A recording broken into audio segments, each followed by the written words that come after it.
Hey, this is Dominic Toscano again. We're going to be discussing Activity 2 from the ABCs of the Interactive Book Report, which is the picAdot. The picAdot is a game that children can play when reviewing and learning new information on various content areas. It's based around a multiple choice, but it gives them that interactive, hands-on activity, which many of our children desperately need nowadays. There are many thinking skills that go into the picAdot. Our applied thinking skills, based on the reciprocal thinking chart, are acknowledging, recognizing, realizing, organizing, recalling, prioritizing, generalizing, self-actuating, comparing, contrasting, initial decoding and problem solving, risk-taking, and reflecting. And for some examples of these thinking skills that you'll see your students engaging in when using the picAdot, when they're acknowledging that it is actually a game and they're not just doing another worksheet. They're recognizing that there are 3 choices for each question. They're realizing that a choice needs to be made. When they're risk-taking, they're choosing an answer, causing themselves to choose an answer. A lot of our kids can get hung up between 2.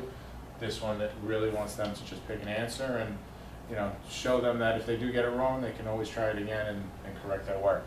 Prioritizing, they're going to want to choose the best answer that fits, especially on tests nowadays. They'll give you a bunch of answers that might seem similar or could answer the question, but focuses on choosing the best answer that fits. And that's also depending on the questions you put into it and the level that you want to make them. And finally, they're going to be reflecting on the choices they made and determining whether they have made the correct choice or not. There are some materials you're going to need in order to make your picAdot. You're going to need a regular folder. Depending on which folder you get, you might have high or low pockets. You don't want the folders that have the pockets on the sides though. You want one just with the bottom pockets. Again, you're going to want some 5x8 index cards, or again, you could take a piece of cardstock paper and cut it in half. And you're going to need scissors, a ruler, and obviously a marker to make your markings. For those who are extra crafty out there, I have seen this created using an index card box, really anything that you can put index cards into. For this one, because we are using a folder, you would also need a hole puncher. Like I said, if you're using a box or anything, you might need a knife in order to cut one of the aspects out that we're going to need. To start, we're going to start off with our folder. Our folder, you're obviously going to open it up. We're only going to need to use 1/2 of the folder, so you can cut the other half off. You can save it and make 2 picAdots. You can save it for another arts and crafts project, whatever it is you want. Okay. Now that I have my folder, obviously one side is going to be opened up. Simple fix, just a piece of tape. You can close it right up. That way when you put your cards in later, you don't have to worry about them falling out. Okay. Now we have our folder set up. We're going to have to make several cuts into our folder. The first cut, which I had already outlined them, but we'll go over, is going to be this U shape at the top. When you put your index card in, this is where your question is going to be shown. The second rectangle box, which will be in about the middle, is going to list the answers for your question, and it is in a field of 3. And the final cuts we're going to make, in this case we are going to use our hole puncher, is we are going to put 3 holes on the bottom right under the corresponding answers, and I'll show you how we do that later. Alright, so our first cut up top, you're going to measure, depending on your folder, you want to have a similar spacing out. For this folder, I have it at about 1.5 inches down. If your folder's a little higher, you might have to do 2 inches, 2.5 inches. If you have a very short bottom, you might have to squeeze it down and only do about 1 inch. So you're going to make your markings, 1.5 inches down, 1.5 inches down on both sides, and then connect the 2, like so. And then you're just going to cut out this U shape.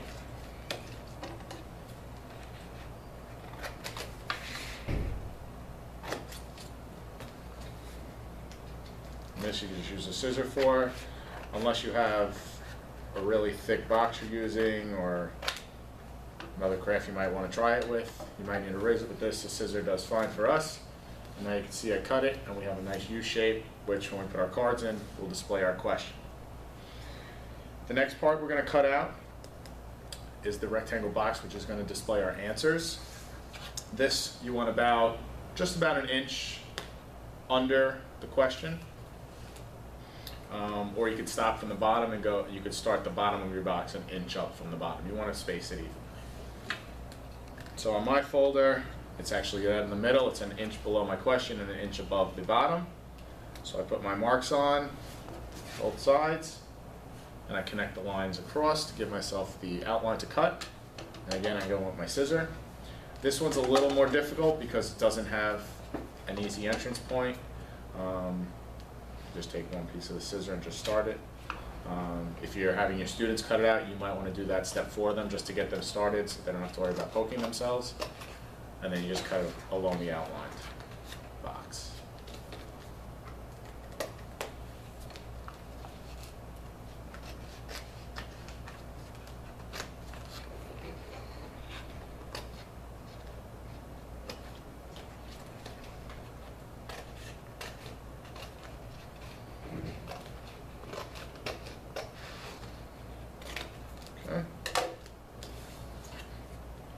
I have my two areas cut out. You can see I have a thin strip of the folder still separating the two, which breaks up the question from the answer. And the last step I'm going to have to do is use my hole puncher to punch out the 3 answer holes. So I can take this, get my 3 holes. And the reason we're doing that is on the bottom of our answer cards, our question cards are going to have holes on the bottom of that. Depending on whether the student gets the answer correct or not, when they go to check their answer, they'll put their pencil, or I've seen people use a golf tee, any object you want to use. Again, if it's something you can relate and connect into your theme, you can. If the student has the incorrect answer, the holes on the bottom of the question card are going to be whole, and the card won't pull out. On the correct answers, you'll have cut the hole all the way through to the bottom of the card, so the card will slide out when the student gets the correct answer. But I'll show you again when we get to that step. Now, you can tell we have a lot of extra folder up top. We are going to, again, score it like we did on our flip sheet. We're going to fold it over till we're comfortable. You give it a light fold. You can do the scoring with the ballpoint pen if you choose, and your ruler.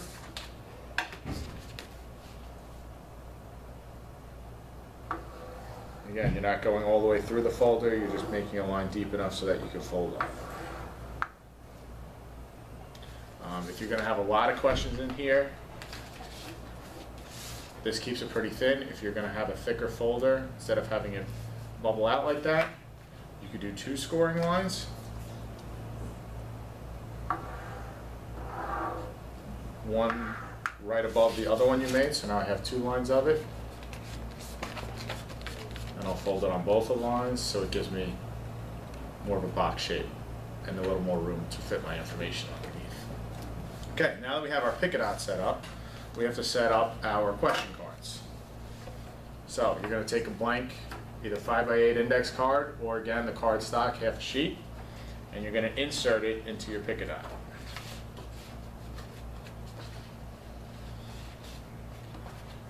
Okay, so now that you have it in there, what you're going to do is you're just going to outline the separate areas so you know exactly where you have to fill your information in.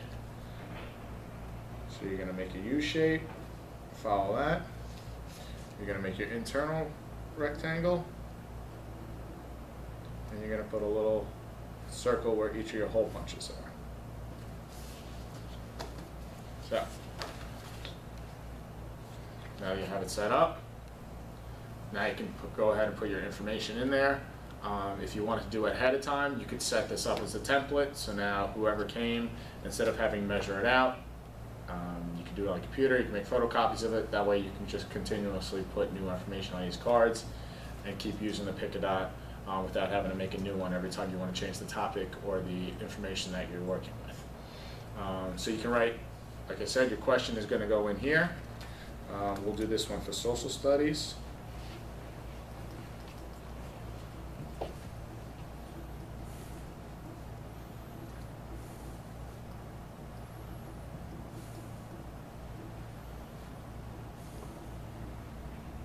Okay. Our question that we have is, what is the capital of the United States of America? As you can tell, I put it in the U-shaped section. And now I'm going to list 3 possible answers, one of which being correct, inside the lower rectangle.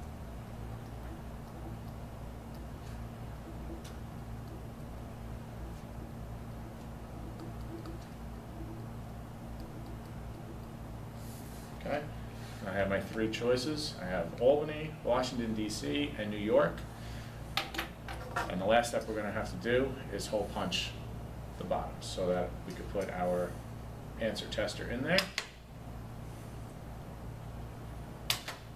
This is what I was talking about before with the pen or the golf tee. Now, obviously I know the correct answer is Washington, D.C.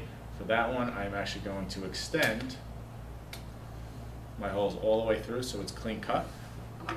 So now when I go back to put it into my picAdot folder, everything is already lined up. Test it out. You can see that my question lines up inside the question area. What is the capital of the United States of America? My 3 choices, Albany, Washington, D.C., and New York. If I try an incorrect answer, I put my pencil in. The card will get stuck because it is getting caught on the pencil. When I choose the correct answer, the card is able to slide right out. And again, this can be used for any curriculum or content area you have. And that is our flip shoot. Thank you.